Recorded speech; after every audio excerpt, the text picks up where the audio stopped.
everybody, I'm Chloe Baggins. And I am Bushido.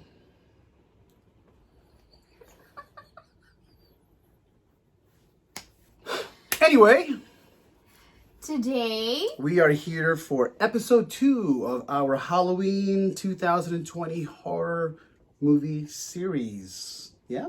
it's a series? Yeah, we're doing it for all of October because it is Halloween time. So for episode 2, we have... The Conjuring 2.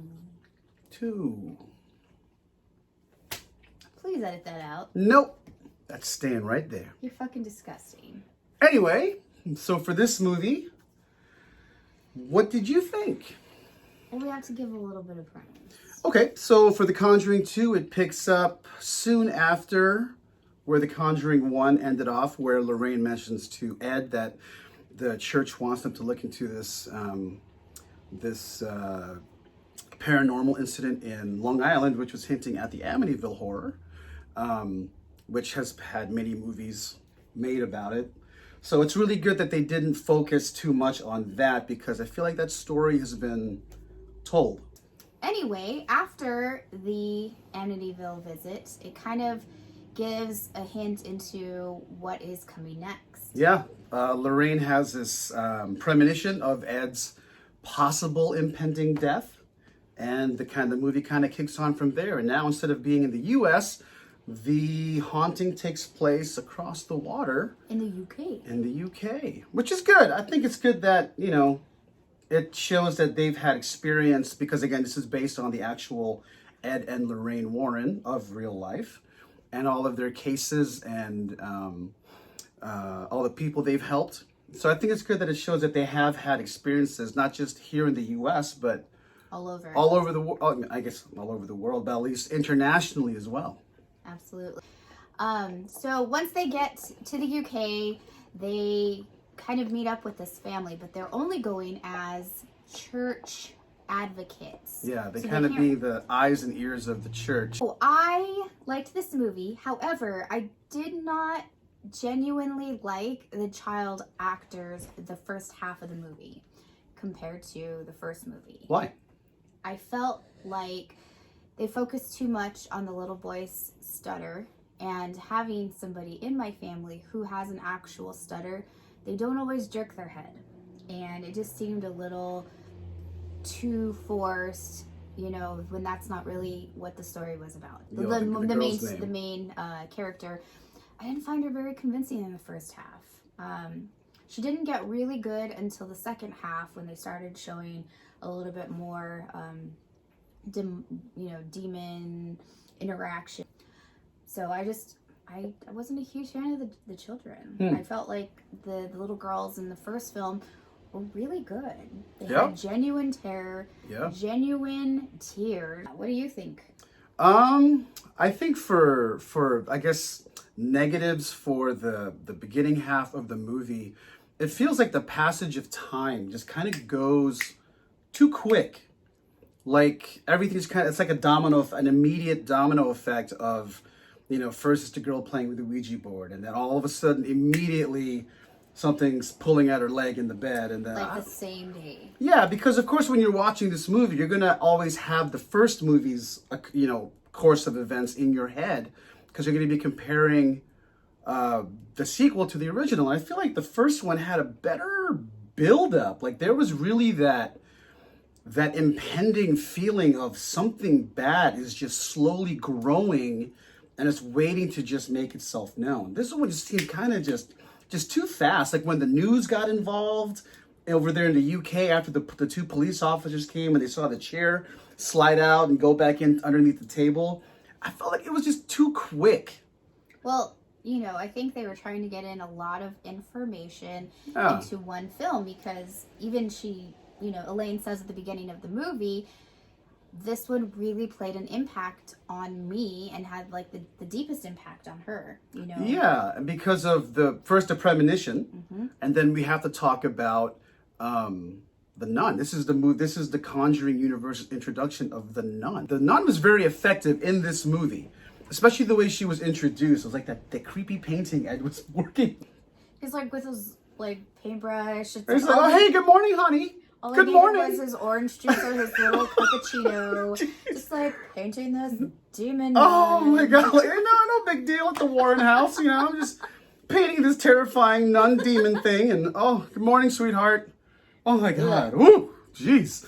But I think that's testament to how good that slow introduction and build up to the nun, which was the main antagonist of the movie, and then when the nun finally really makes herself known to Lorraine with the when she's down the hallway, the little girl sees her. Oh man, that was creepy. That was like the longest hall, the longest, narrowest hallway. Yeah. I felt claustrophobic. Yeah, and I think that's the whole point Exactly. of I guess the presence of that, how powerful the entity is to Lorraine, that it's just, we're seeing through her point of view how it's just skewing her senses, which was cool. It's like, wow, here's all of a sudden this badass, demonologist exorcist lady with superpowers, having a confrontation with something that's beyond her at the moment. And that was really cool. The build up at the beginning with the nun. Agreed. But too much time is spent on the old man. Too much time. And I get there's a whole twist as to why, but I think because the old man is shown so much, first of all. You would think he was the main antagonist. Yeah, and he conveys so much information to Ed. It takes the fear factor away. There's no mystery anymore, right? There's no more mystery. And we already know, now we know who the old man is, And it's like, again, for me, like I said in our Conjuring 1 review, I am not afraid of the human form.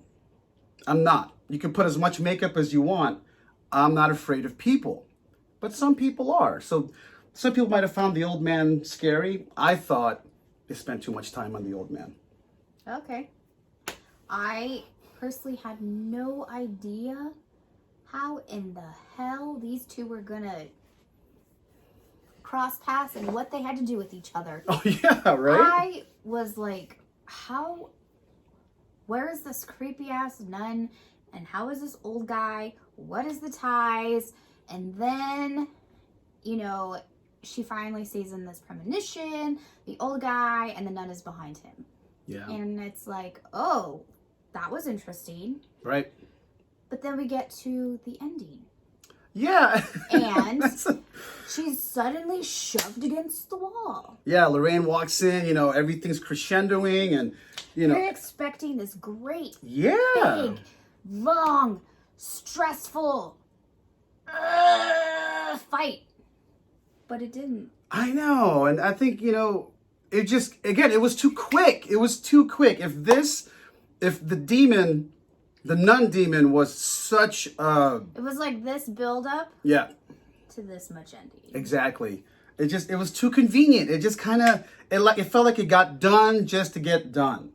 And I thought when Lorraine calls out the demon's name, which the whole, point of this movie was that calling the demon's name is its Achilles heel. Then you establish dominion over the entity, and then you can have it bend to your will and you can cast it out. Finally, when the nun is finally showing its true form, and do you think it's going to be this massive buildup that, okay, now they're going to show down the demons cast out back into hell. And I'm like, it was just getting like, holy crap, like what? Why was That's so it? easy? Yeah. Why was it so easy? Like if you look at the exorcism of the mom in the first movie, that felt like a battle. Well, in any exorcism of anything, Yeah, I've ever any seen, movies or documentaries. There's Bibles, there's holy waters, there's Latin prayers. There's rites of exorcism. There's a whole process. And, Ed was, doing the incantations and reciting the rites on the way up there, but it was not to the length that it was in the first one. Exactly. The first final showdown was more of a final, had the feeling of more of a final battle than this one did. And the problem with that is this demon was made out to be such a powerful thing to the point that it put Lorraine at a disadvantage. And then, poof. And then boom, the thing's gone, which is great because you want the heroes to survive, of course. But it just kind of, I was like, whoa, that's it, man, huh? Okay. And then we got to talk about the Crooked Man. Remember the Crooked Man, the little thing? Why do kids have such scary ass toys, man? So, but like the Crooked Man was this other like side antagonist that, you know, the nun would use to manifest, to get more fear out of, you know, Janet. And I feel like the idea of the Crooked Man is definitely creepy. Like if I think of like that little rhyme, that nursery rhyme they were singing. Crooked Man who walked a crooked mile, blah, blah, blah, blah. And then like the little like diorama or spinning thing, it showed it kind of like walking kind of creepy. If I use my imagination, that's really creepy. But when it finally showed itself, it looked like a Tim Burton film. Yeah, yeah, like that should have been an actor, like a physical actor. That should have been like a tall, lanky, very lean actor, you know, in this tiny suit, and put the prosthetic makeup on him. It kind of looked like Jack Skellington with sharp teeth. Ooh, see, yeah, oh, see, that just killed it even more. Oh God, good call. Sorry. Yeah, and who doesn't love Jack Skellington? I mean, come on. Yeah. Yeah, that should have been. It should not have been CGI. That's the problem with modern movies, is that if that was a man, or like, you know, an actor, a physical actor in prosthetics and proper costuming, that would have been scary. I think that would have had more of an effect the way that the nun did. You know, the nun was just standing at the end of the hallway. But its face was crazy. Oh, man. Whoo. And the crazy thing with the nun is that in real life, she's a very lovely lady. Yeah, but very lovely, beautiful, exotic-looking lady, you know. But man, what amazing things makeup and proper, you know, makeup prosthetic. On anybody helps a ton. So let's just say that. Anyway, so those were the negatives. We got those out of the way. So what about the positives of the film? Positives of the film. I think the nun is one of the scariest antagonists in a movie. Personally, yeah. I personally would always find a nun or a priest very comforting, but not in this case. Yeah, and I think that's James Wan did a good job at I guess perverting that holy image of someone you would go to, a person of faith would go to seek solace and comfort. But now it's just this figure of fear and dread, and I'm gonna go back down the hallway this way and I'm good, you know. Yeah, that was good. The introduction of the nun in this movie was perfect. That was good. That was top-notch horror. I also liked the hidden Valak, V-A-L-A-K. Yeah, subliminal. This guy pointed out. I'm actually surprised that they didn't revert back like as a memory towards the end of the movie, which is like, I know your name. I wrote it out because it was all over the first half of the movie. Yeah, like inside the Warren bookshelf and like in the kitchen, you see the letters kind of arranged a certain way. The child's art. Yeah, that was really good. That's such a good build-up. That's why it's like you get to the ending and you're like, what happened? It's like a totally different person wrote the end of the movie than the build-up in the beginning. Like the beginning was just, especially in the Warren house, was just really good, just on edge. Yeah. I feel like the Warrens could have their own TV show. Right? I mean, they have so many stories, life experiences, and you know, all these people that needed their help. You know? Agreed. That they could do like mini like series, or even do like a season per story. And that's the other positive is, again, Patrick Wilson and Vera Farmiga. They are perfectly cast to portray Ed and Lorraine Warren. They're both very lovely. Yeah. And the chemistry is there. It's like, you know, you can see that as much, I call it superpowers for Lorraine, as much superpowers as she has, she really needs Ed to be able to, you know, pull off what they do. Well, it's a person. Yeah. They genuinely like each other, you know, when they were and you can feel it. When they were talking about, you know, I don't know how I'm gonna sleep tonight being in this twin bed across the room. Oh, yeah. That was super cute. Yeah, it's just, oh, you just something to look forward to when we get Yeah. home. He just lays back with this big grin on his face. Like, For, you know, because... bow chicka wow wow. Yeah. And it's like, that's cool. Those little things of, you know, that you can tell they genuinely love each other. And that even though they're placed, you know, in the story, God gave Lorraine these powers, they're placed in these impossible situations. And it's so obvious that they couldn't pull it off without each other being there at the same time. And that's really good. Their casting and the chemistry is top notch. And the one other character I want to talk about is Maurice. Morris. As Ed called him, Morris. His name is Maurice. The engineer consultant that came. He was the first one that really believed in the Hodgsons. And I think it's cool because engineers, like our fathers are both engineers. And even though our fathers are men of faith, engineers are very rigid and very science-based and very, you know, strictly to the facts and the numbers and the equations have to balance. So it was really cool to see that an engineer in the story was the first one to believe because of his own personal experiences. His daughter had passed away. And after her passing, he himself experienced supernatural things that he felt that was his daughter reaching out to let him know that he hoped that she was in. Yeah, she was gone somewhere. She had gone somewhere because he wasn't sure what he believed in. And I think that's another theme of the movie. They make a good point at showing the Warrens both doing what they do and also needing to have the concrete evidence to go through what they do. Absolutely. So it's good that it shows that it doesn't matter if you're a believer, if you're not, these things exist, whether you believe in them or not. And I think that's a good, subtle theme of these movies. And if we didn't learn anything else from this movie, children's, do not play with Ouija boards. Oh my God. It's like 80% of these movies, just don't play with the Ouija board, man. Don't welcome that shit into your life. No, thank you. Whether you believe or not, go do something else, man. Play video games. Yeah. Watch 80s cartoons, 90s cartoons. Whatever. Just don't play with Ouija boards. Stop messing with this stuff, man, whether you believe or not. And that's okay if you don't.